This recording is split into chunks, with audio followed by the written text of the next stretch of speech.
Kakain muna tayo ng Graham bar. Sarap.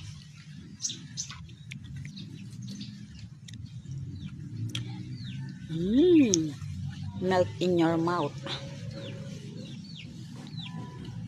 Ang harap niya, oh. Cookies and cream lang yung meron ako na available. Puro cookies and cream lang.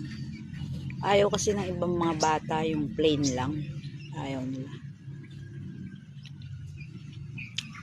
Nag-try naman ako ng fruits. Maasim. Hindi siya okay. Maasim siya. Mango siguro okay. Kaso mahal pa ngayon. Mahal pa yung mango. Para talaga siyang ice cream.